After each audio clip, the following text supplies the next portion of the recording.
Well, we're in for a treat right now. We're here to hear Richard Moe, and I know his friends call him Dick, discuss his extraordinary book, Roosevelt's Second Act, The Election of 1940 and the Politics of War. As the preface of the book notes, with the exception of Lincoln, no president has been more scrutinized than Roosevelt. Richard himself wrestles with this question right at the very beginning. After thousands of Roosevelt books, why do we need another one? And the answer is that most of what's been written about the FDR presidency is concentrated on the New Deal of his first two terms or his leadership during World War II. Roosevelt's Second Act is rooted in the years 1939 and 40 and focuses sharply on FDR's decision to defy tradition and run for an unprecedented third term. Moe definitely connects that decision to the outbreak of war in Europe and Roosevelt's desire to protect democracies from Hitler's rampage. The book opens, as a fellow writer, I will say, with a beautiful sentence, which is Franklin Delano Roosevelt was an unusually sound sleeper. He then goes on to describe Roosevelt being awakened on September 1st, 1939 by a call from the U.S. ambassador to France, who told him that German troops had crossed the border into Poland and were advancing rapidly. Richard Moe's experience served him well in writing this book. He was chief of staff to Vice President Walter Mondale and a senior advisor to President Jimmy Carter, and someone that many of us who covered politics over the years got to know. As my colleague Dan Baltz, whom I regard as probably the preeminent political writer in this country, said of Dick, he has the perspective of a practitioner who understands the complexities of presidential decision-making, and he has applied his talents as a historian to probe the Roosevelt presidency in fresh ways. Richard was president of the National Trust for Historic Preservation from 1993 until his retirement in 2010.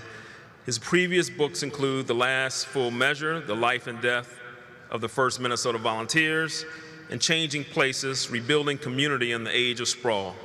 Let's please give a warm National Book Festival welcome to Richard Moe.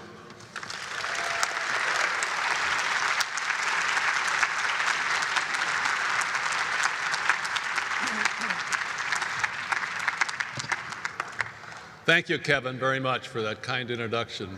It's a great treat to be here and a special honor to be introduced by Kevin Merida, a journalist that I've admired for so long. Let me tell you how honored I am to be at this book festival, the National Book Festival. This is a unique institution, and I feel so privileged to be here. I'm a huge fan of the Library of Congress, as I know many of you are. And I can't tell you how much I admire and appreciate the job that Jim Billington and his staff have done in putting this festival together. Feel free to break in with applause anytime during this address. And David Rubenstein also has helped very much to make this possible. Now, I have a confession to make. Sure, let's give David a hand, too. Attaway, there we go. I have a confession to make. I am not a professional historian. As a matter of fact, I did not even study history in college. That's how bad it was. So you're getting everything you paid for here today. But I quickly learned the error of my ways, and I became a voracious reader of history and a student of history ever since. And I fell in love with history. And in particular, I stumbled across, I think, what is one of the most consequential periods in American history, but one that's been largely ignored by historians. And that's Franklin Roosevelt's decision to seek an unprecedented third term in 1940. I've always been fascinated by FDR, largely because my two political mentors in Minnesota, Hubert Humphrey and Walter Mondale, had in turn been hugely influenced by FDR. And the Democratic Farmer Labor Party of Minnesota, where I came of age politically, had been steeped in the legacy of FDR. Now, I've become especially interested because of my service in the White House in presidential leadership and in presidential decision-making, and I feel so fortunate that I came by this incident in 1939, 1940 to write about. I didn't know much about FDR really when I started this effort, but I quickly came across someone who did know him very well, and that was Frances Perkins. Frances Perkins was the first woman ever to be a member of a president's cabinet.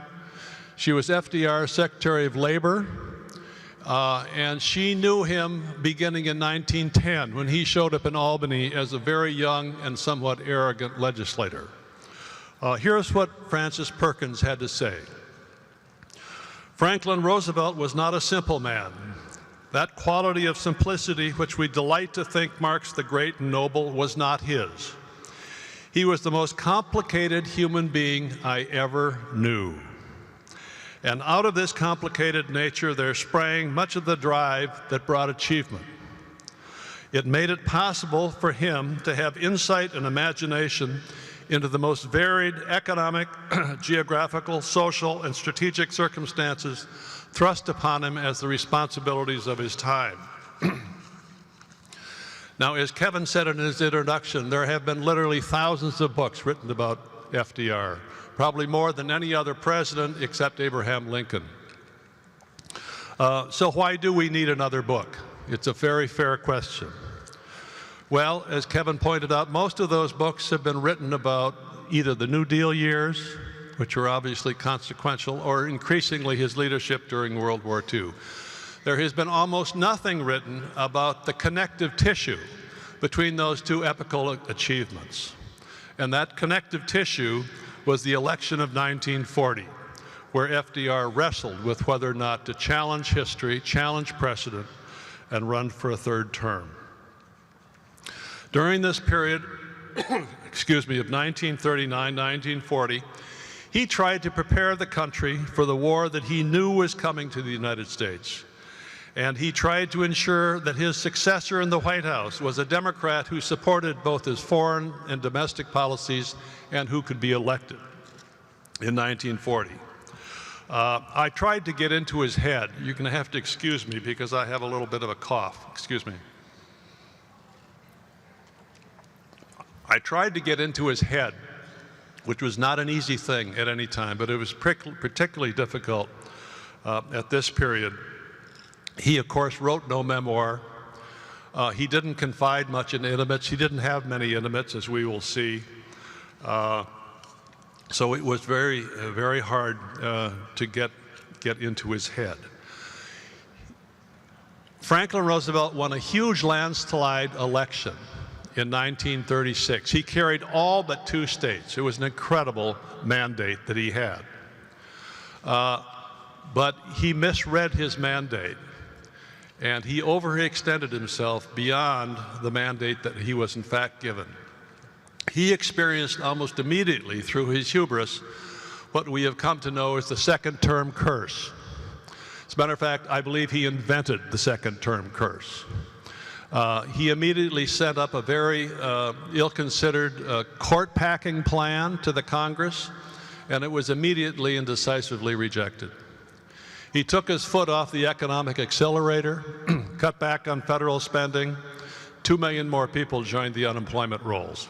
We had what was known as the Roosevelt recession of 1937-38. And in 1938, in the off-year elections, he tried to punish or purge those recalcitrant Democrats who had opposed parts of his New Deal program.